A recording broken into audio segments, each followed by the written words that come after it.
लगातार ये कोशिश कर रही है कि वो जंग जो है निषेध करे। अजय।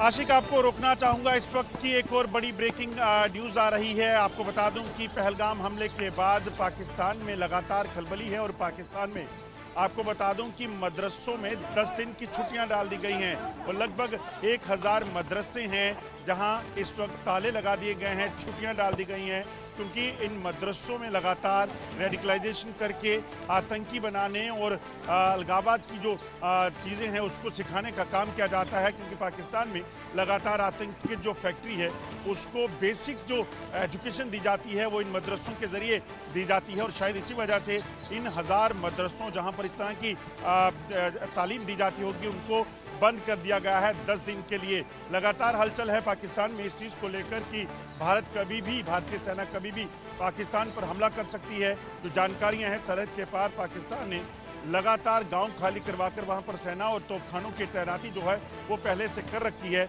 मगर अब उससे सबसे ज़्यादा चिंता आतंकी ठिकानों और अब इन मदरसों की है। उन्हें पता है कि अगर कार्रवाई हुई, भारत ने साफ किया है, वो आम लोगों को नहीं बल्कि उन ठिकानों को निशाना बनाएगा जो ठिकाने दुनिया भर के लिए खतरा हो सकते हैं।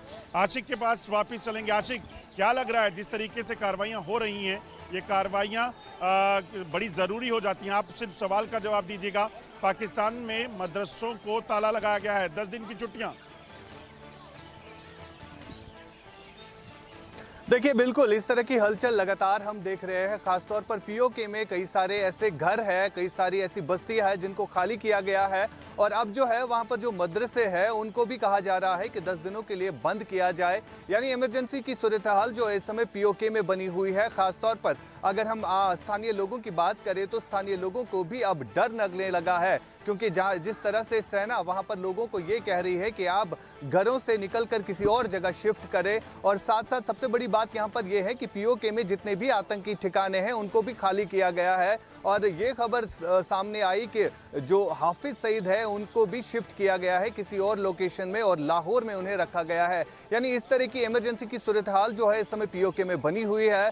कई सारी एम्बुलेंस जो है वो वहां पर रखी गई है और अस्पतालों को जो है एक्टिवेट किया गया है। कि यानी साफ तौर पर देखा जा सकता है जिस तरह से आर्टिलरी वहां पर सेना जो है एलओसी पर मूव कर रही है, वहां पर सैनिक जो है एलओसी की तरफ ज्यादा जा रहे हैं। तो इससे साफ ये लग रहा है कि अब पाकिस्तान इंतजार में है कि यही वजह है कि मदरसे गांव तमाम जो है वो खाली करवा दिए गए हैं। आपके पास आशिक वापस लौटूंगा, हमारे साथ जावेद भी जुड़े हुए हैं।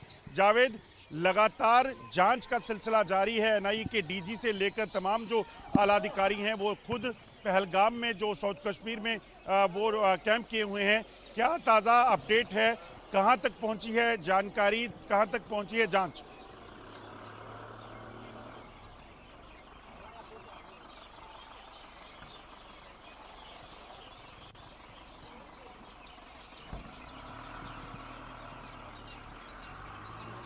जावेद, सुन पा रहे हैं आप?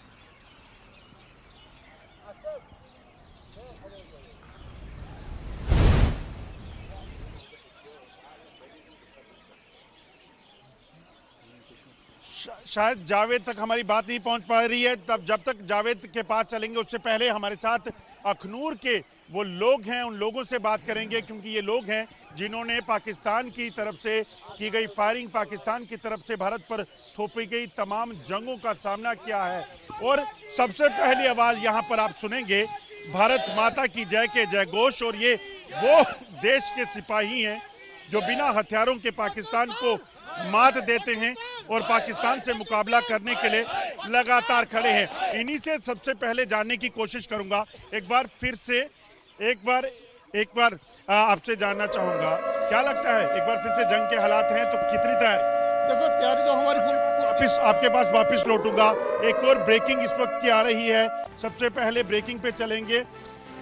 आपको बता दूं कि भारत के एक्शन से पाकिस्तान में खौफ है और खैबर पख्तूनख्वा में जंगी सायरन लगाए गए हैं।